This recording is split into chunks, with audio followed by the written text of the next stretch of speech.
Video में आगे बढ़ने से पहले हम यह जान लेते हैं आखिर गरुड़ पुराण को गरुड़ पुराण क्यों कहा जाता है, क्योंकि इसमें मृत्यु का, यमलोक का वर्णन किया गया है। फिर गरुड़ पुराण क्यों कहा गया? असल में भगवान विष्णु के वाहन वो है गरुड़। उन्होंने भगवान से यमलोक, मृत्यु, यम यात्रा पर न जाने कितने प्रश्न कर डाले थे और उनके इन प्रश्नों के उत्तर भगवान विष्णु ने उनको एक एक कर समझा कर दिए और जो उत्तर का सार है वह इसी पुराण में समाया हुआ है। इसके कारण ही इसको गरुड़ पुराण कहा जाने लगा। पहले इसमें श्लोकों की संख्या 19,000 थी, लेकिन अब इसमें श्लोकों की संख्या सिर्फ 8,000 है और यह 2 खंडों में विभाजित किया गया है, पूर्व खंड और उत्तर खंड। और गरुड़ पुराण का 95 सार पूर्व खंड में ही छुपा हुआ है। अब बात करते हैं कि क्या जीवित मनुष्य को गरुड़ पुराण पढ़ना चाहिए या फिर नहीं पढ़ना चाहिए। हमारे सनातन धर्म में जब किसी की मृत्यु होती है तो गरुड़ पुराण का पाठ किया जाता है। ऐसी मान्यता है कि इसका पाठ करने से जो मृतक शरीर है उसकी आत्मा यमलोक में प्रस्थान करती है तो उसकी यात्रा सुगम हो जाती है। और कुछ लोगों का यह भी मानना है कि इसे घर पर नहीं रखना चाहिए क्योंकि यह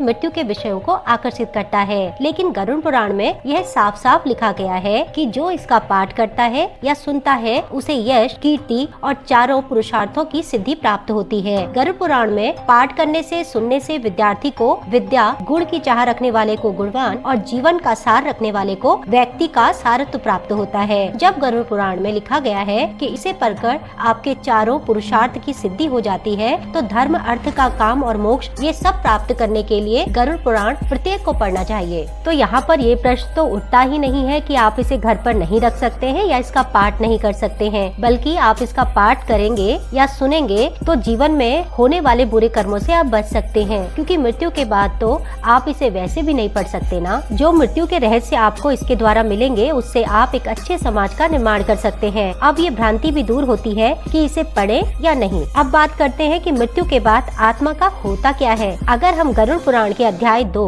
और अध्याय 15 को पढ़ें तो उसमें बताया गया है कि दाह संस्कार करने के पश्चात हमारी आत्मा हमें छोड़ देती है और जिन्होंने बुरे कर्म करे हैं वो अपने जीवन को बहुत यातनाएं सहने के बाद ही यमलोक में पहुंचते हैं और जिन्होंने अच्छे कर्म किए हुए हैं वह ये यात्रा सुखदायी बना लेते हैं। तो अगर हम कंक्लूजन पर पहुंचते हैं कि गरुड़ पुराण की किताब अपने घर पर रखनी चाहिए या नहीं रखनी चाहिए, तो इसका सार तो यही है कि किताब कोई भी हो हमें ज्ञान अवश्य देती है और कोई भी सीखी हुई चीज कभी बेकार नहीं होती। और गरुड़ पुराण में सिर्फ मृत्यु के बारे में ही नहीं बताया गया है, जीवन के कर्मों के बारे में भी बताया गया है। अगर आप अपने जीवन के प्रति सचेत हैं, भगवान को मानते हैं, तो आप इसका पठन या फिर श्रवण जरूर करें। हो सकता है कि हमारे जीवन में हमारे हाथों से जो बुरे कर्म होने होंगे वो शायद रुक सकते हैं और हमारी आत्मा पवित्र हो सकती है। मरने के बाद क्या होता है यह बात की बात है, लेकिन इस जीवन में हम किसी की आत्मा को दुखाकर अपनी आत्मा को सुखी नहीं कर सकते हैं। ये गीता का सार है, क्योंकि जो हम बोते हैं हमें वही काटना पड़ता है। तो गरुड़ पुराण और पुराणों की तरह ही पवित्र है। आपने गरुड़ पुराण का सारांश पढ़ा कि इसे क्यों सुनना चाहिए और क्यों इसे घर पे रखना चाहिए। हालांकि हम इस पर बात कर सकते हैं, लेकिन वीडियो काफी लंबी हो जाएगी और आजकल की बिजी दिनचर्या में किसी के पास इतना समय नहीं है